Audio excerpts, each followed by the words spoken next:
Welcome back नाजरीन। Development के ऊपर बात कर रहे थे। ईरानी डेलीगेशन आज इस्लामाबाद पहुंचेगी और उसके बाद जो उनके तमाम तर जो पॉइंट्स हैं, जो उनके तहफ़्फ़ुज़ात हैं, वो देखते हैं कि क्या है। पाकिस्तानी क़यादत इस वक्त जो तमाम तर सर जोड़ कर बैठे हैं और वो कोशिश यही करें कि अमेरिका और ईरान के जो तहफ़्फ़ुज़ात हैं और वो तमाम तर तहफ़्फ़ुज़ात दूर होकर कहीं ना कहीं एक पेज पर सेटलमेंट हो जाए और निगोसिएशन हो जाए और उसके बाद मामला जो है वो अफ़ाम तफ़हीम से हल हो सकें। हमारे साथ स्टूडियो में मौजूद है अशरफ मेमन साहब। आपके वक्त का बहुत शुक्रिया अशरफ साहब। ये तमाम तर जो मामलात आप देख रहे हैं, जो डेलीगेशन इस वक्त ईरान की आ रही है, क्या समझते हैं कि जो उनके पॉइंट्स हैं जो कि पाकिस्तान को रिमूव करने हैं, सेटलमेंट की तरफ लेकर जाना है और अब्बास इराक़ची जो कि अपने बहुत सारे ऐसे तहफ़्फ़ुज़ात हैं जिन पे वो डिस्कस भी कर रहे हैं कि अमेरिका की जानिब से इस तरीके से हमें कहा जा रहा है, आप समझते हैं कि डेडलॉक जो बरकरार है वो ख़त्म होता हुआ दिखाई देगा हमें और हम कोई ब्रेक थ्रू की तरफ जाएंगे? हाँ, मुझे ऐसा लग रहा है क्योंकि जब तक ईरानी क़यादत आना नहीं चाह रही थी तो सबसे बड़ा हर्डल इनको था कि ये बराए अमरूज़ जो है वो बंद किया हुआ है, उसने ब्लॉक किया हुआ है। और दूसरा सबसे बड़ा मसला एटमी इनके मामलात का है। अच्छा, इसमें कोई लचक कहीं से इंटरनेशनली न्यूज़ आ रही है कि उसमें कुछ थोड़ा सा सॉफ्ट कॉर्नर अमेरिका की तरफ से आया है। तो इसी बात पे ये आपका ईरानी डेलीगेशन पाकिस्तान आया है। तो अब बात सारी आ जाती है कि पाकिस्तान इनको कितना कन्वेंस करता है, कितनी सिक्योरिटी इनको मिलती है। असल में हो क्या रहा है कि अभी तक के ईरान को सबसे बड़ा मसला ये आ रहा है कि कमिटमेंट के बाद उस पर अमल दरामद नहीं होता और दूसरा ये कि फिर वो थ्रेट शुरू हो जाती हैं। तो इस वजह से इनको ऐसा लगता है कि यहाँ नेगोशिएशन होगी, दूसरी तरफ वो तैयारी जंग की कर रहे हैं। तो ये मुसलसल इस तरह की बातें जो है इनके कॉन्फिडेंस को जो है बड़ा लूज कर चुकी है। आज आने का मकसद भी इनका यही है। असल में हमें तो बड़ा मान और हमें बड़ी तवक्को है ईरान से, और उन्होंने हमें साबित भी किया है। बाज़ औक़ात इतने हर्डल थे और उसको उन्होंने फर्स्ट नेगोशिएशन में बड़ा पाकिस्तान की सपोर्ट मिलने पे उन्होंने अप्रिशिएशन भी दिया। अच्छा, मुख्तलिफ फेक न्यूज़ भी चल रही होती हैं, जैसे कि अभी हम और आप देख रहे थे कि जो ईरान नाराज़ है। भाई, पाकिस्तान का तो इसमें किसी किस्म का रोल नहीं है सिवाय एक नेगोशिएशन के और अपने मीडिएटर के। बिल्कुल अच्छा, ऐसा ही है। मीडिएटर भी आपका जो रोल है उसमें भी आप उनको दोनों को फैसिलेट कर रहे हैं, दोनों को सुन रहे हैं, कन्विंसिंग कर रहे हैं। और आपकी और बल्कि हम तो इस वक्त कहते हैं हमारा तो किले में कि हम तो अमन के दाई हैं। हमने तो ये पाकिस्तान में दुनिया के अंदर ये इस्टेब्लिश हो गया कि पाकिस्तान जो है आपका ये नेगोशिएट जो कराते हुए इतनी सारी एफर्ट जो की हैं। देखिए, दुनिया के 7-8 मुल्क तो ये आपके नवाज अपने आपके शहबाज शरीफ साहब गए हैं, फिर आपके ये जनरल आसिम मुनीर साहब गए। तो अब मसला ये आ रहा है कि कहीं ना कहीं अमेरिका को थोड़ा बेहतर तरीके से अपने मामलात को करना होगा, क्योंकि जो ठीक। बात वो करते हैं उसमें फिर कहीं ना कहीं कोई रखना डाल देते हैं। जैसे फर्स्ट टाइम बात हुई थी कि लबनान का मामला जो है इसके साथ सेटल होगा, अब वो अलग से सेटल हो रहा है। और उसमें सबसे बड़ी बात ये आ रही है कि वो इसराइल उसको मुसलसल उसको जो है डैमेज कर पंच रहा कर है। रहा है। तो अभी आप देख लें कि अगर आज ईरान को जो तवक्कात हमसे हैं या अमेरिका से हैं, स्पेशली अमेरिका से ही हैं, तो उसको अगर वो कन्विंसिंग वो मिल जाती हैं सपोर्ट में बातें जो इनको चाहिए नेगोशिएट के लिए, तो यकीनन ये मुझे लगता है कि ये कहीं ना कहीं मुझे बेहतरी नज़र आ रही है और अल्लाह करेगा ठीक। इंशाल्लाह कामयाब होंगे। चलें, ये तमाम तर मामला तो ज़ाहिर है अब जब वो बैठेंगे तो डिस्कशंस में पता चलेगा कि जी हाँ, क्या क्या उनके ऐसे तहफ़्फ़ुज़ात हैं जो वो लेकर आए हैं और उसको हल करने के लिए पाकिस्तान अपना कितना पॉजिटिव रोल आगे भी प्ले करता हुआ हमें बिल्कुल दिखाई ऐसा ही देता है। है। अच्छा रेहान साहब, आपकी तरफ आऊँगी। इस वक्त जो निगोसिएशन के तमाम तर मराहिल हैं, जो इस वक्त हम अमरीका की सूरत हाल देख रहे हैं, अमरीका आपने हुर्मुज़ को जो है वो कंट्रोल करने में मज़ीद अपनी जो पहरेदारी है उसको सख्त किए जा रहा है। अहकामात उसी तरीके से जारी हो रहे हैं। वो कह रहे हैं मैं अपनी नाकाबंदी नहीं हटाऊंगा। आज भी पीट हेग्सेट की हमने गुफ्तगू सुनी, उसमें तमाम तर चीज़ें जो वो कह रहे थे, जिस तरीके से उन्होंने कहा कि हम अपनी नाकाबंदी को ईरान के लिए मजीद सख्त कर देंगे। ऐसी सिचुएशन के अंदर आप समझते हैं कि निगोसिएशन की तरफ जाया जा सकता है? मुज़ाकरात जो है, जो कि तमाम तर हम समझ रहे थे कि बिल्कुल हतमी मराहिल के ऊपर है, वो कहीं ना कहीं होते हुए हमें दिखाई दें? देखें, इवेंचुअली मुज़ाकरात तो होने हैं। हम्म। और अभी उनकी आमद, डेलीगेशन की पाकिस्तान में आमद और पाकिस्तान का तवातुर के साथ कॉन्फिडेंस बिल्डिंग मेजर्स को डेवलप करना, आर्बिट्रेशन और मीडिएशन के मरहले को कंटिन्यूटी में रखना, ये उसी का एक कड़ी है। लेकिन ये भी देखें, बैनुल अक़वामी तौर पर तो कोई भी मुल्क किसी भी कमजोर मुल्क के साथ उस वक्त तक नेगोशिएट नहीं करता जब तक कहीं ना कहीं बार्गेनिंग के आपके पास टूल्स मौजूद ना हो। आपको यूक्रेनियन प्रेसिडेंट की अमेरिका में आमद और उसके साथ जो तज़हीक आमेज तर्ज अमल था, वो तो याद होगा आपको। आपको ये भी याद होगा कि पाकिस्तान आज से कुछ माह पहले तक पाकिस्तान की वो कदर मंजिलत नहीं थी। तावक्ते के पाकिस्तान ने इस खित्ते के अंदर अपनी डोमिनेंस को अफवाज पाकिस्तान ने साबित किया, और जिस तरह इंडिया को शिकस्त दी तो पाकिस्तान ने अपनी हेजेमोनी को प्रूफ करने के बाद ये मुकाम हासिल किया। और उसके बाद फिर आपने देखा कि अमेरिकी प्रेसिडेंट बारहा इस बात का तस्करा भी करते रहे, और आज पाकिस्तान की बात मानने को, सुनने को और उसको जब रिकग्नाइज किया जा रहा है तो वो उसके पीछे महीने का एक सीरीज है, उसके पाकिस्तान की तगदो है। अच्छा, अब आज ये जो डेलीगेशन की आमद का सिलसिला है, ये पैदा होता है कि जो हम बार बार अमेरिका के पॉइंट्स देख रहे हैं उसमें कोई लचक नहीं है, चाहे वो यूरेनियम अफजूदगी की बात हो, अब वो एटमी हथियारों की बात कर रहे हैं, फिर उसके बाद तमाम तर जो यूरेनियम अफजूदगी को मुंतकिल करने की बात करते हैं, बहुत आपने हुर्मुज़ की बंदिश आपके सामने है, तमाम तर जो पॉइंट्स हैं उसमें कोई लचक नहीं है, उसमें कोई कहते हैं ना कि कोई रिजल्ट्स नहीं है, जिसकी वजह से ईरान भी जो है वो पीछे हटे या ईरान भी जो है वो इस पे बात कर सके, क्योंकि हमने ईरान का मौक़िफ़ भी वाज़ह तौर पर देख लिया है कि हम जो है वो इस तरह की जो हमारे साथ नाजायज़ बातें की जा रही है, नाजायज़ डिमांड्स रखी जा रही है, उनको हम कबूल नहीं करेंगे। देखें, ये कहना बिल्कुल मुनासिब नहीं होगा। उसकी वजह यह है कि जो अमेरिकन स्टैंड था उसको शेक तो किया ना, उसकी डोमिनेंस को चैलेंज कर दिया गया है। इस खित्ते के अंदर अमेरिकी बेसिस के ऊपर हमले हो गए हैं और कामयाब हमले हो गए हैं। जो अमेरिकन एजेंडा था बूट्स ऑन द ग्राउंड का, वो पाया तकमील तक नहीं पहुंचा। यूरेनियम को अपनी अफवाज के जरिए इन्होंने कैप्चर करना था, उसको लेकर आना था, वो मुमकिन नहीं हो सका। मुख्तलिफ जगहों पर हमले होते रहे, इसराइल के अंदर अटैक्स होते रहे, जिसको रोकने की काबिलियत खत्म हो गई इनकी। तो उसके बाद बार्गेनिंग, तो मेरा ख्याल है कि अमेरिका को भी अपनी डोमिनेंस को बरकरार रखने के लिए कहीं ना कहीं जो लोएस्ट पॉइंट पे जाके बार्गेनिंग को अपनी कायम रखने की कोशिश करनी है, ताकि वो जो तमस्खुर दुनिया भर में उड़ाया जा रहा था, उस तमस्खुर से बचने के लिए कहीं ना कहीं अमेरिका अपनी वो चालें तो चल रहा है, और उसका हक भी है किसी भी मुल्क का कि आप बैनुल अक़वामी ताकत हैं। और मौजूदा दौर में जबकि यूनिपोलर एक मुआशरा क्रिएट हुआ है, तो हेजेमनी रखने के लिए जरूरी है कि वो कहीं ना कहीं अपनी काविशों का इजहार करे और जो तमस्खुर रहा था दुनिया भर में उससे किसी तरीके से बच सके। तो देखिए, तो गिव एंड टेक वाला सिलसिला चल रहा है कि ताली दोनों हाथ से बचती है, दोनों तरफ से लचक दिखानी लाजमी है, कहीं उनकी नेगोशिएशन होनी चाहिए, कहीं इनकी बार्गेनिंग होनी चाहिए, उसी से मामला जो है वो आगे बढ़ेंगे। आशिफ साहब, आपसे भी ये सवाल करूंगी, अच्छा ईरान जो हमेशा से डगमगा रहा है उसको कहीं ना कहीं अमेरिका के ऊपर कोई ट्रस्ट इशूज़ हैं, वो ट्रस्ट इशूज़ की सेटलमेंट कैसे होगी? क्योंकि हम देखते हैं कि वो पहले भी ये बात कर चुके हैं कि हम किसी सूरत अमेरिका पे भरोसा नहीं कर सकते। पहले भी उन्होंने इसी तरीके से किया कि जो वो मुतालबात करते हैं और जो वो बातें करते हैं उसके बाद वो वहीं से यू टर्न मान लेते हैं। तो ये ट्रस्ट इशूज़ को ख़त्म करने के लिए पाकिस्तान का कितना बड़ा रोल होना चाहिए? पाकिस्तान तो अपना रोल अदा कर रहा है, लेकिन श्योरिटीज़ तो पाकिस्तान नहीं दे सकता, क्योंकि वो तो बेलगाम है। अमेरिका तो जहां जो बात कहता है वो पूरा कर नहीं पाता या करता नहीं है। उसकी इंटेंशन तो कुछ और होती है, बात कुछ और होती है, मामला कुछ और आगे निकल जाते हैं। अच्छा, अब ये देखें आपके मशरिक़ वस्ता में, जैसे भी रिहान साहब बात कर रहे थे ना, मशरिक़ वस्ता को भी देखें, उसने लूज़ किया है। वो जो अरब मुल्कों की जो एक मिथ थी कि भाई हमारी ये हिफाजत के लिए, तो वो उनको भी क्लियर हो गया कि ये हमारी हिफाजत के लिए नहीं था, ये इसराइल की प्रोटेक्शन के लिए था। अब ये वो लूज तो कर रहा है, लेकिन उसकी बौखलाहट में अब मसला ये आ रहा है कि उसको कहीं ना कहीं अपनी सेहत तो रखनी है। और यही रिहान साहब वाली बात मुझे नज़र आती है कि वो इस फोर्स में है कि दुनिया को बता सके कि मैंने ये बात मनवा ली। अच्छा, अब जितनी भी बातें ये कर रहे हैं, इसमें सबसे बड़ा हमारा जो ईरानियों भाइयों का जो किरदार है वो मुस्तकिल मिजाजी है, और उसमें अपनी बात को साबित करने के लिए वो किसी तरह का भी डर, खौफ या कोई कंप्रोमाइज़ इस तरह का करने के लिए तैयार ही नहीं है। ये वो बात करते हैं जो किरदार की बात है, हक की बात है, और इसमें अल्लाह ने इनको बड़ा कामयाब किया है। वही सबसे बड़ा मसला है अमेरिका के लिए, सरप्राइज है कि वो अभी तक वो उनको झुका नहीं सका। और ये बहुत बड़ा मतलब ये समझ लें कि इनके लिए सरप्राइज रहा है अमेरिकियों के लिए, कि किसी मुल्क में भी गए हैं तो 4 दिन, 10 दिन, 15 दिन, 20 दिन में उन्होंने उस मुल्क को नीचे लिया है, डेमोरलाइज कर लिया है।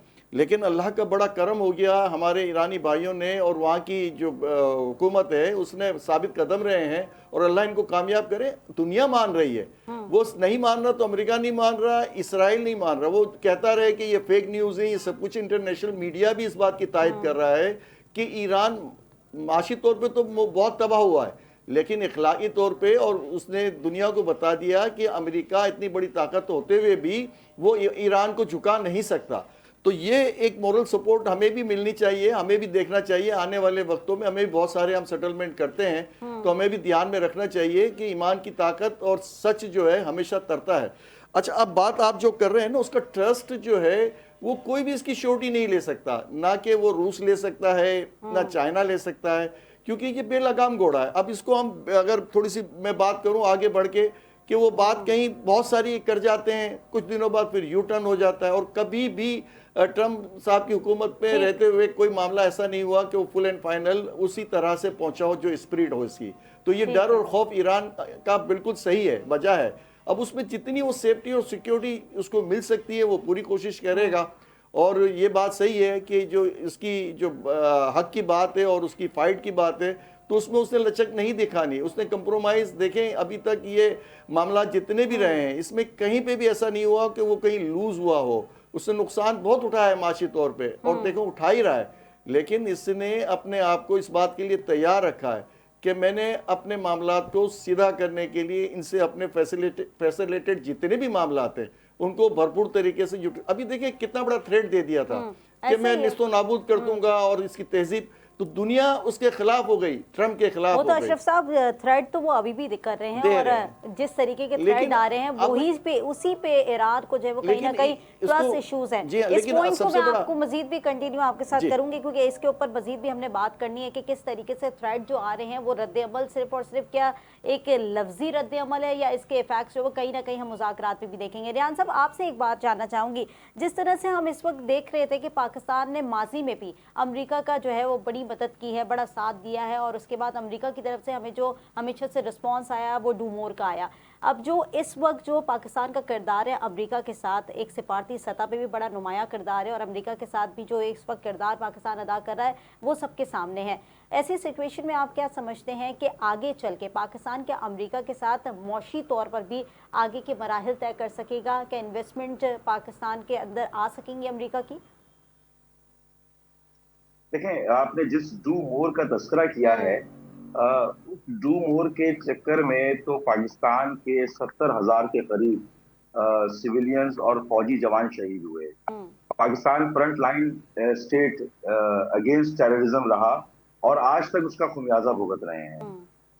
वो एक ऐसा मीनियक और मॉन्स्टर जो क्रिएट किया गया था, वो आज हमें ही अंदरूने खाना तहत कर रहा है और तार तार कर रहा है। उसकी आबियारी वेस्टर्न पैसे से की गई, लेकिन आज वो पाकिस्तानियों को तार तार कर रहा है। और thanks to arm forces of Pakistan कि वो नबर्द आजमा है, वरना जिस किस्म की माइंडसेट क्रिएट किया गया था, वो पाकिस्तान के मुख्तलिफ शहरों में जिस तरह टेररिज्म होता रहा, वो उसके डू मोर का तो खुमियाजा भुगत रही है पूरी पाकिस्तानी कौम। आज पाकिस्तान को कम से कम ये कहना चाहिए कि भाई हमने तो कर लिया, अब आपकी जिम्मेदारी है कि आपकी मुसीबत आज हम सह रहे हैं, आपके लिए की जाने वाली वो चीजें, आपकी की जाने वाली चीजें वो आज हम भुगत रहे हैं। लेकिन अब जहां तक ताल्लुक है मौजूदा हालात का, सिनेरियो बिल्कुल डिफरेंट है। पाकिस्तान माशाल्लाह से और जो लीडरशिप है पाकिस्तान की, सियासी लीडरशिप हो, अस्करी लीडरशिप हो, जिस तरीके से पाकिस्तानियों का, ओवरसीज पाकिस्तानियों का और पाकिस्तान में रहने वाले पाकिस्तानियों का सर फखर से बुलंद किया है, डिप्लोमेसी के जरिए अपनी माहिराना सलाहियतों को दिखाकर जंग के अंदर ये दोनों महाजों पर बहुत अच्छे तरीके से नबर्द आजमा हुए हैं। देखें, कौमों की और मुल्कों की पॉलिसीज का असर बुनियादी तौर पर शख्सियत, जो लीडरशिप होती है उसकी शख्सियत की बुनियाद के ऊपर भी असर पड़ रहा होता है। और अमेरिकन पॉलिसी लगता यह है कि हैजानी कैफियत का शिकार अमूमी तौर पर इसलिए भी होती हुई नजर आती है कि ट्रम्प साहब सीनियर आदमी होने के बावजूद भी वो एक हैजानी कैफियत का शिकार हुए हैं। कोई मुस्तकिल मिजाजी वाला स्टांस नहीं है उनका। उनकी इंटेलिजेंस रिपोर्ट कुछ और कहती है, स्टेटमेंट कुछ और कहता है, इम्प्लीमेंटेशन कुछ और होती है, और इसकी वजह से एक तजब्जुब जैसी कैफियत पूरे खित्ते में रूनुमा हो चुकी है, और इसी वजह से उनकी क्रेडिबिलिटी भी डैमेज हुई है काफी हद तक। अब मौजूदा दौर में कोई भी मुल्क आइसोलेशन में बहुत अरसे तक रह नहीं सकता। तावक्ते के आप उस आइसोलेशन में अपने आप को सेल्फ सफिशिएंट मॉडल की तरफ ठीक। लेकर जाएं, जैसे कि चाइना लेकर गया। जैसे कि आज ईरान अगर इस काबिल है तमाम तर पाबंदियों के, तो वो डिलीशन प्रोग्राम्स की तरफ आए, उन्होंने लोकलाइजेशन की तरफ फोकस किया, उन्होंने self sufficient model, economic model की तरफ फोकस किया, तो आज कम से come with in the geographical boundaries वो इस काबिल हैं कि जो जदीद दुनिया है उसके साथ भरपूर तरीके से इकोनॉमिकली इंटरेक्शन कर सकते हैं। कोई भी मुल्क आइसोलेशन में नहीं रह सकता।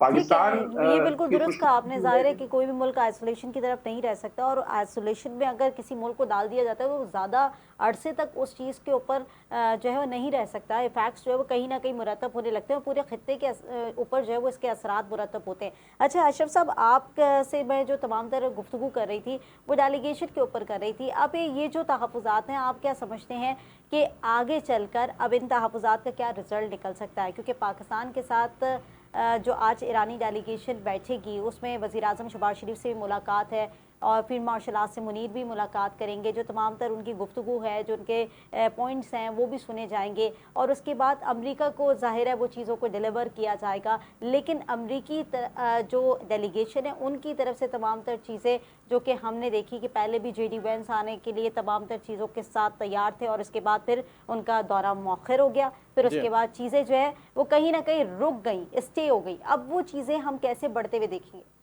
अच्छा, एक एक एक्सपेक्ट तो नज़र आता है ना कि ये पहले तो रजामंद ईरान था ही नहीं, कि जो टर्म्स एंड कंडीशन अमेरिकन थी तो उस पर वो तैयार ही नहीं था, कि ये उनको काबिल कबूल ही नहीं थी।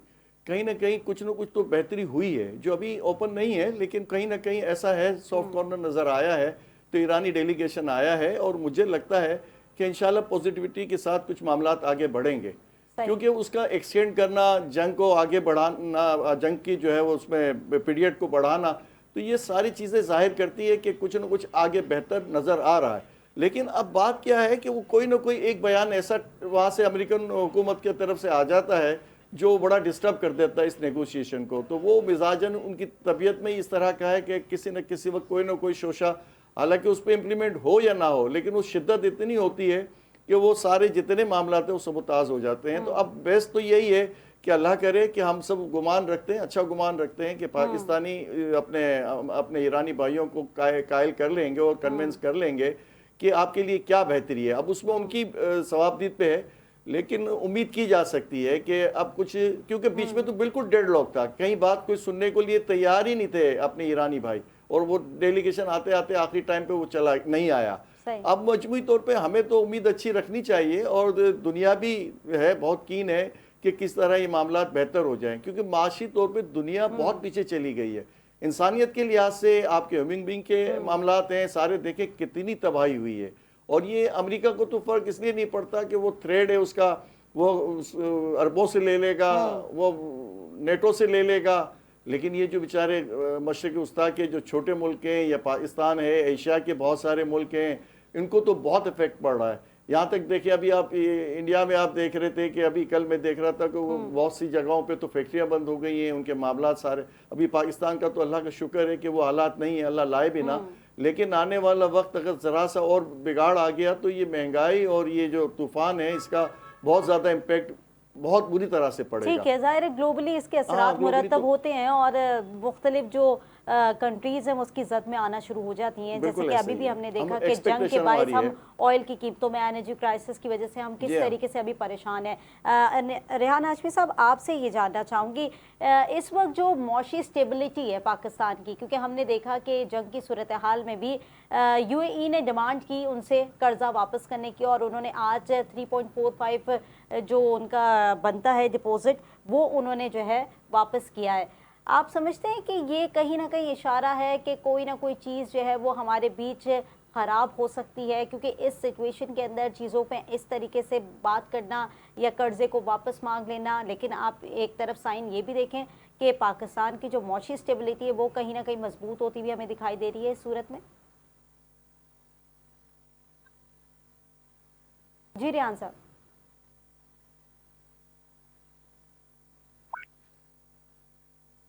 जी, आपको आवाज आ रही है मेरी? जी रेहान साहब, आपने सवाल सुना मेरा? जी, मैंने आखिरी हिस्सा नहीं सुन सका। अच्छा लेकिन रियान साहब, इकोनॉमिक मैं पॉलिसी की दोबारा आपने रिपीट कर बात देती हूँ। करें। मैं बात कर रही हूँ कि इस वक्त जो सेकंड हमने चीज़ देखी वो ये देखी कि पाकिस्तान जो है मौशी तौर पर उसकी स्टेबिलिटी हमें काफ़ी हद तक बढ़ती हुई दिखाई दी, क्योंकि इस वक्त यूएई ने जो डिमांड की है 3.45 अरब डॉलर्स की जो उनका डिपॉजिट बनता है वो पाकिस्तान ने रिटर्न किया है इस जंग की सूरत हाल के अंदर। आप समझते हैं कि कहीं ना कहीं इशारा है कि यूएई के साथ कोई मामलात ऐसे हैं जो कि कहीं ना कहीं हमें ये अलर्ट दे रहे हैं कि कुछ चीज़ नॉर्मलाइज की तरफ नहीं है, लेकिन दूसरी तरफ हम ये भी देख रहे हैं कि पाकिस्तान मौशी तौर पर स्टेबिलिटी की तरफ जा रहा है, जो कि हमारे लिए गुड साइन है। देखें, ये तो ओपन सीक्रेट है ना हम्म। कि पाकिस्तान की जो स्ट्रेटेजिक लोकेशन है और लैंड लॉक कंट्रीज, चाहे वो सेंट्रल एशियन स्टेट हो, अफगानिस्तान हो, इवन के चाइना की जो तजारती सरगर्मियां हैं, उसमें पाकिस्तान से बेहतर जो जो एक्सेस पॉइंट है वो कोई कोई और मुल्क नहीं दे सकता है। स्ट्रेटेजिक लोकेशन बहुत अच्छी है हमारी। पाकिस्तान की जो जो पोर्ट सिटीज हैं उनका या पाकिस्तान का ओवरऑल इकोनॉमिक एक्टिविटीज को ग्रो करने के हम्म। चांसेस हैं, बशर्ते के एक आर्टिफिशियल आपने पोर्ट सिटी बनाकर वहां पर टैक्स एविजन करके हम्म। उसको बना दिया। और उनकी वो लाजमी तौर पर मुल्क जो है ना, देखें, एक अपने अपने इंटरेस्ट के लिए काम कर रहे होते हैं। पाकिस्तान पनपेगा, पाकिस्तान फले फूलेगा, पाकिस्तान में इकोनॉमिक एक्टिविटी होगी, तो ये इकोनॉमिक एक्टिविटीज दूसरी जगहों से, दूसरे ममालिक से कम होगी। तो दूसरे ममालिक क्यों चाहेंगे कि उनके उनकी ट्रेड एक्टिविटीज किसी और मुल्क में जाए, चाहे वो पाकिस्तान ही क्यों ना हो। ठीक। और ये तो अब ओपन सीक्रेट की हैसियत से मौजूद है आपके पास।